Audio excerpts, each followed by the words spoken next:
I call it CPAP. I know it's CPAC, but I call them CPAP because I'm going to stop breathing if they keep meeting. I wrote MDR, which is mort de rire, instead of LOL. And I was like, Ethel Merman V, MDR, MDR.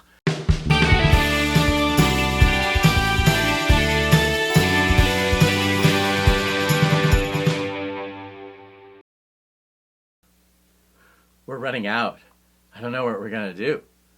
Like, what are we going to have to do? Substitute mayonnaise in our recipes that our great aunt handed us years ago, and then we find out it's from the Family Circle or Red Book or one of those ladies' magazines? What are we going to do? Have to eat real cheese? I don't know what we're going to do.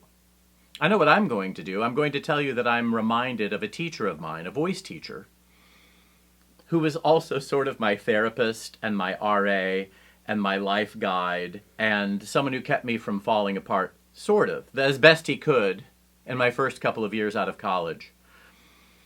And one day in the middle of the lesson, he was not the kind of guy who would stop the lesson to tell jokes that often, but perhaps because I was focused and not interrupting his teaching, which I really loved to do, because, you know, you get a lot done that way. I don't want to sing. I want to tell you why I couldn't do it right or how you could help me get it right. None of it having to do with singing. I mean, it's about singing, but it's not singing. So perhaps I was focused and he just had to break the rhythm. And he told the story about an elderly couple driving. You know, this was the 90s when you could still drive and run over people and, you know, people are like, oh, they meant well. So people who are half gone, should not be out on the road together, are out on the road together. And they go past a bakery, and the guy says, I'm going to pull in. Would you like me to get you something? I'm going to get a carrot muffin. And she says, I don't want a muffin. I'd like a croissant, either a plain croissant or an almond croissant, but I don't want a chocolate croissant.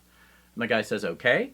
And he's about to get out, and she says, you're going to forget. And he says, I'm not going to forget. And she says, you should write it down. He said, I don't need to write it down.